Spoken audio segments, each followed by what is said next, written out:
Kwa takriban miaka 10 choo hichi cha hapa katika kijiji hichi cha Nyanchabo kimekuwa hakifanyi kazi, haswa kufungwa, kupelekea wakazi hapa kupata taabu na dhiki kubwa, hasa kuja kupata mahala pazuri pa kujisaidia. Lakini mwishowe wanasema kwamba hayawi huwa hii ni mara tu baada ya kundi la vijana la Special Interest Groups Place kuweza kuchukua jukumu la kufuatilia na kuhakikisha kwamba wanajumuisha viongozi na kuhakikisha kwamba choo hichi leo hii kinafunguliwa rasmi. Hakika tumeshukuru, mmetufungulia choo.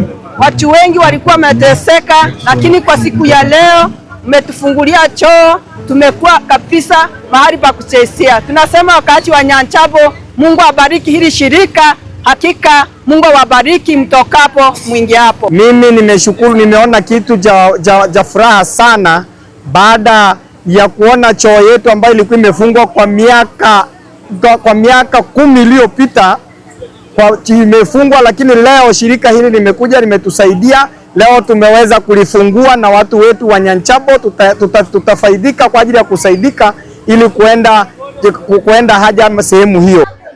Jina langu ni Elvis Wambura, mimi ndio mwenyekiti wa shirika hili la Special Interest Groups Place. Leo ni siku ya furaha kwetu, maana kazi ambayo tumekuwa tukiifanya kwa miezi kama 3 sasa imezaa matunda. Hapa tulipo ni Nyanchabo ama soko la Nyanchabo, ambapo tumekuwa tukifuatilia tatizo la choo hiki ambacho ni cha public, ambacho kilikamilishwa miaka zaidi ya 8 iliyopita na kimebaki kufungwa.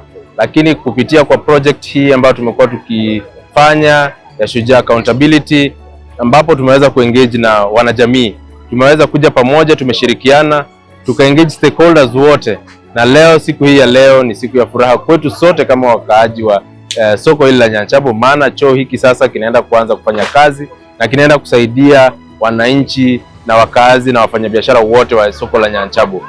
Soko hili ni soko kubwa kwa sasa, lina wafanyikazi wengi ambao wanakuja hapa kila kuchao, lakini ukosefu wa soko wa choo hiki umekuwa ukihatarisha hata maisha ya kiafya ya wakazi na wafanyakazi katika soko hili.